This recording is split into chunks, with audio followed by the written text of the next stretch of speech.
In this short video we're going to have a quick look at the activity history option. It's quite important that you record all the activities that you do.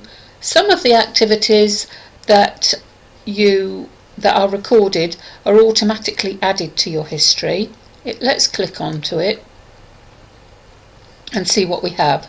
So for example, it's got today's date in, and it's shown that the profile was set up, we accepted the terms and conditions, and the equality questionnaire was included. However, if we go back to our home page, you can see I have a saved job in here.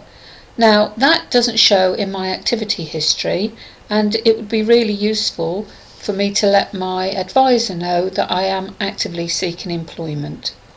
So what we're going to do is we're going to add an activity to say that we looked at this job and realised that we needed to create a CV, but we will apply for it again later.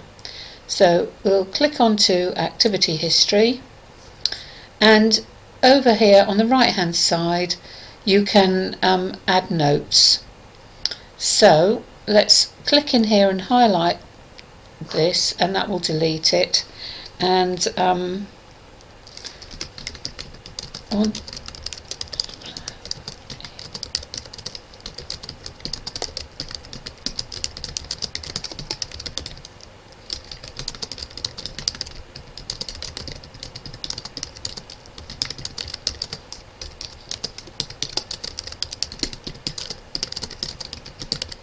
so we've typed a very short note to say what we've done.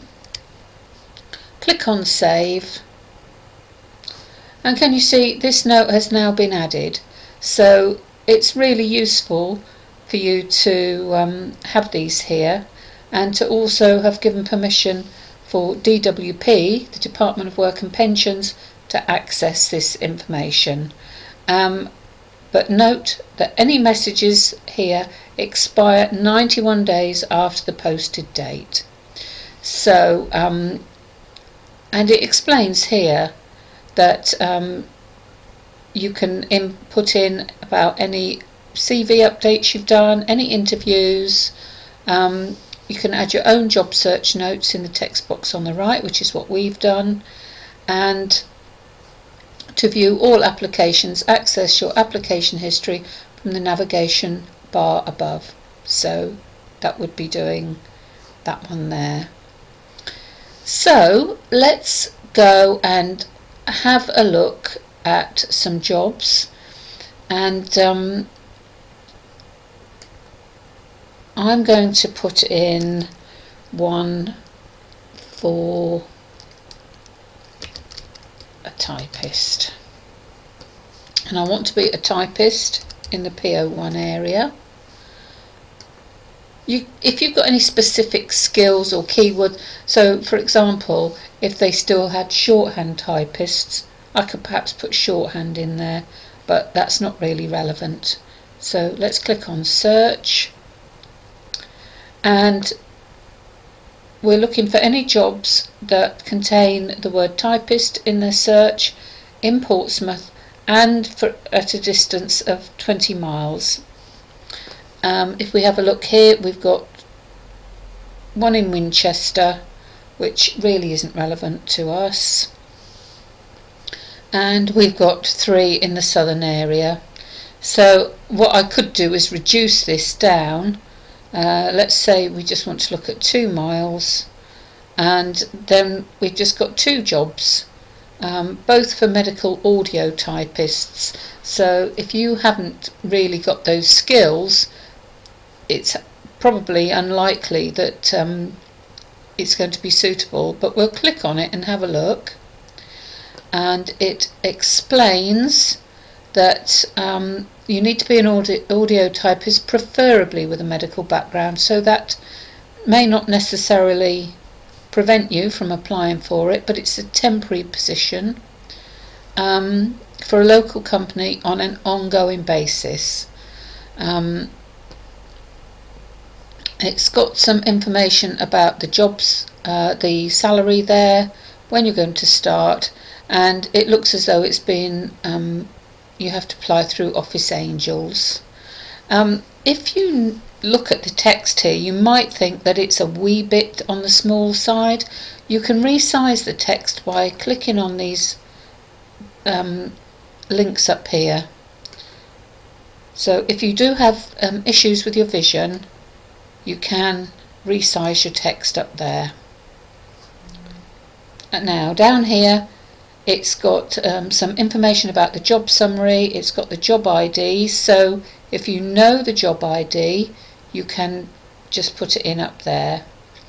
The job was posted on the 5th of January, but if you think about it, it's an ongoing option, so even though it was posted in January, there may still be options available. So let's click on to apply for this and let's see what it says. Again, it's another one that says I need to upload my CV and I need to create this CV before applying for that job. So again, I'm just going to say save this job for later.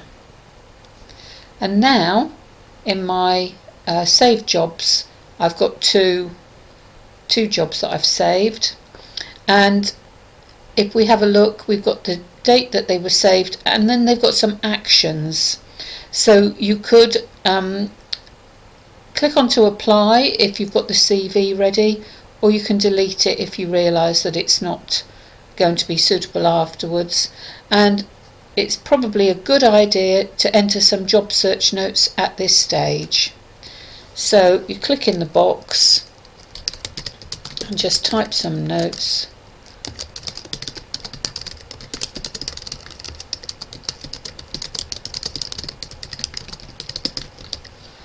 Okay, click on save.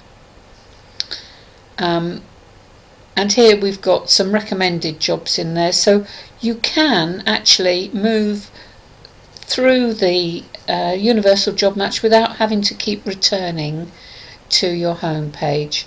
But this time we'll go back to the home page, and we've now got two jobs that we've saved. We've got our recommended jobs, we've got a search that has been saved, and if we go into activity history, you can see there are the notes that we've made.